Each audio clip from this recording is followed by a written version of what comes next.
perhaps has not been as big an issue as it is for cities like Des Moines and Cedar Rapids, Waterloo, Quad Cities. We have a very, very stable local economy. We have the University of Iowa, the University Hospitals, Veterans Hospital. We have Procter & Gamble. I hate to leave people out, and I'm obviously leaving a lot of folks out. ACT. We have some tremendous industries that are very, very stable. It doesn't mean we don't want new industries, because I think we definitely do. But we do not live and fall based on economic times, the way Cedar Rapids and Des Moines, most cities in the country, are so dependent on their local industries. We depend on ours, but they're very, very dependable. And I think we have been very fortunate in attracting stable industries who are not as affected by economic downturns. And certainly I would like to see that sort of thing continue. It's going to be very difficult to evaluate a city manager today because of what's happened in the last couple years based on the economy of the city he's coming from. But economic development, absolutely, it's jobs. Do you think it's a wise choice to ask past city mayors to help us out with this search? I am flattered and humbled that we're asked. I do think it's a good idea. I think that I know the past mayors in Iowa City, and I think that they all had the ability to work with Steve. We all see different things. And our opinions may or may not be important. Obviously, we are not going to be involved in selecting that person, nor should we. I think we're more than happy to give you folks our observations and our feelings. But bottom line, you folks have to decide who you want. And if we can be of any assistance, we're more than glad to do it. I'm really excited about the new city manager search. I think we're going to have a lot of good candidates, and hopefully we'll come up with the right choice. Ernie, I want to change the subject a little bit, because I want to talk to you a little bit about something that you've always wanted us to do, and that is I already see the smile on your face, the 21 ordinance. How do you think that's going to fly? It certainly will pass. It's going to pass the city I am council. absolutely delighted that we're, and I hate to use the word finally, but I'm going to use it, that we're finally doing something that we've known for years that we really have to do. I think that we have,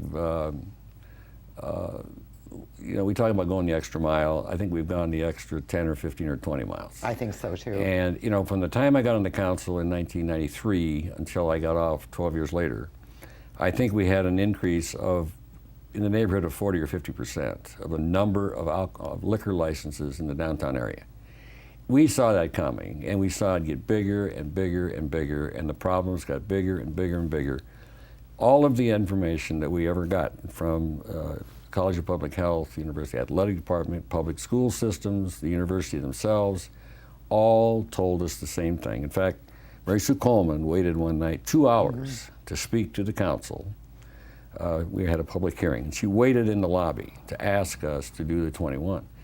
Most communities around the country are 21, and I think for good reason. And I'm really delighted that we are, it's not going to solve our problems. No. It is absolutely not going to, but it's going to make our problems easier to address. And I think the police department and certainly the city attorney's office, they're going to be in a much better position to enforce the 21 law if in fact we make it illegal to be in a bar if you're under 21. I think that's going to make the bar owners' jobs easier. And we've got...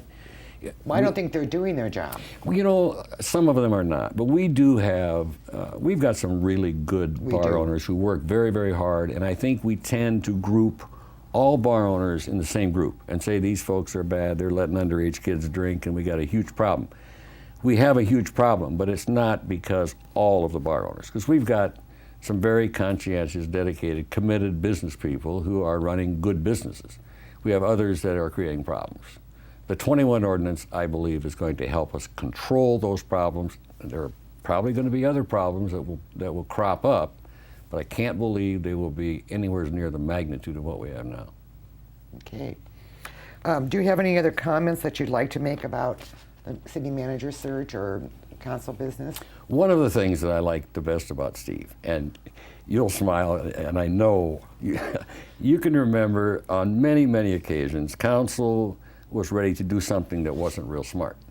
Now, we thought it was smart, and we thought it was a good idea, or we wouldn't even have suggested it. And I'll never forget Steve. We'd say, well, Steve, this is kind of what we'd like to do. And Steve would look at us, and he would say, now, folks, you know that if you do this, that this is what's going to happen. I mean, you do know that. Now, is this what you want to happen? And it would be some horrible thing that we obviously did not want to happen. We'll say, well, no, Steve, we don't want that to happen. Well, I just thought I should tell you. But Steve was so good at guiding councils. And I think a city manager has to have the ability to help guide. You know, city council people, we are lay people. Totally. Absolutely. We're not trained in city government. We don't know about city administration. We don't understand the law. But we do understand policy and we understand philosophy. And I think a good city manager has got to be able to guide the council without butting heads with them. And Steve was a master at doing that. That's right. What assets would you list that the city has that would make this a desirable job? Just a few off the top of your head. Well, I got you on the council, Connie. Oh, of course, that's it. I'm sure they want to come here because of me. Iowa City is, Iowa City is a wonderful community. If the candidate has children, the school system here is really second to none. The University of Iowa, when it comes to education, health care, our Parks and Recreation system, our library, the city staff that we have. I mean, the facilities that the city owns. You look at our sewer and water plants, we have been very judicious in maintaining city-owned properties. We don't have properties with leaky roofs and buildings falling down. We maintain our rolling stock of vehicles. We got a very, very good maintenance program for our garbage trucks, all of our equipment. So the guy's going to step into an absolutely golden situation.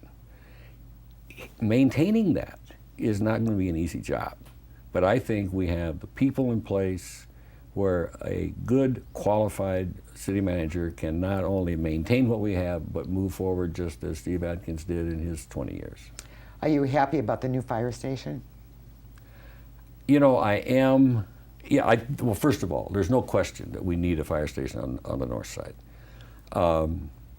My only concern, and I haven't followed it as closely as you folks are, obviously you have worked out the finances, the ability to pay for it.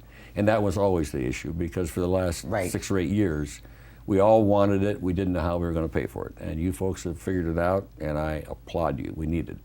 Well, the 1% franchise fee will be used to pay for it. It'll be a wash for most people, because right now they're paying a 1% sales tax, voter approved, that they will not pay when they pay the franchise fee. So most people are not going to see an elevation in their utility bill. The people who will get the increase will be all the nonprofits, all the non-taxable land in town. That doesn't, I mean, they contribute a lot to the city, don't misunderstand me, but they don't contribute resources. So I think that's going to be a good way to do it. And we only had to go 1% to get the money we needed. And I think that was really good. I was so pleased to see that go. You know, we always see things go up. Mm-hmm. Rarely do we ever see anything come down. And basically, we had done the two. And everybody grumbled a little or whatever, but it was a done deal. For the council to come back and the staff people to be able to figure out how we could do it with one instead of two is tremendous. I mean, that's kind of a landmark. We're reducing things rather than increasing, so I was delighted. Well, we were able to do that because the Hotel Vitro came off the TIF. Right. And that was unexpected, that came off that fast. You know, Connie, the years that we use TIF, I think we've used TIF very judiciously. We haven't given away the farm here. No. We never have. I think the TIFs we have used have been very judicious. They've done what they're supposed to do. They've been good for this community. Well, I'm happy to have you join us, and thank you very much for joining us today. Thank you for asking. I enjoyed it.